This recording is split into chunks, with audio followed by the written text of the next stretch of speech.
The events you're about to watch in this video are based on a true story.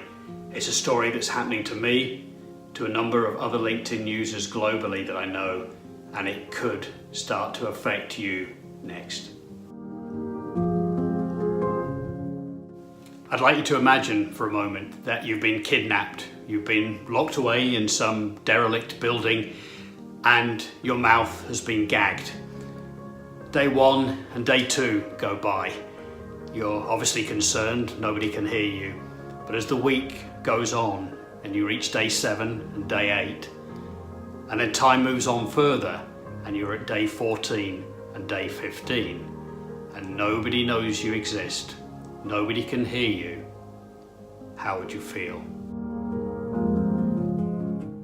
As many of you know, 15 days ago I lost the ability to post any content on LinkedIn that could be seen by any other user. In fact, the only users that knew I was still alive and still existed are those that I managed to tag in a post and they become notified.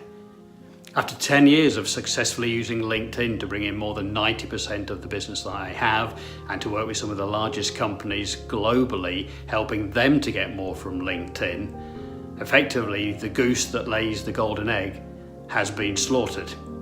I cannot share content that could be seen by anyone else. I cannot promote my brand. I've effectively been gagged from sharing and promoting my business. So why should you care? Well, as I said, this is not just my problem. This is now starting to affect other LinkedIn users, and you could be next.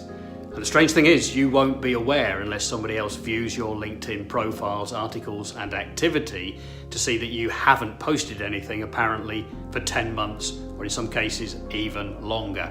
That's the issue. You may not even be aware. Now, LinkedIn Help, they've been in touch with me regularly. I've got an escalations executive working on my case. But this is not customer service. This is not what I need.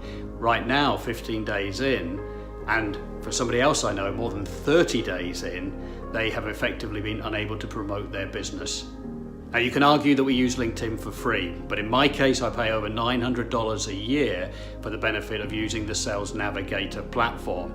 I've been informed by LinkedIn that that's a separate case, but I would argue my investment in LinkedIn is an investment irrespective of where I place that investment. Now, there's something called cognitive dissonance. If you've never heard of it before, it's essentially where we hold two opposing views on a similar topic. And in this case, you might think, this is a really important issue. I need to take action. I need to share this. I need to start tweeting and posting and tagging LinkedIn to let them know that this is not acceptable and something needs to be done.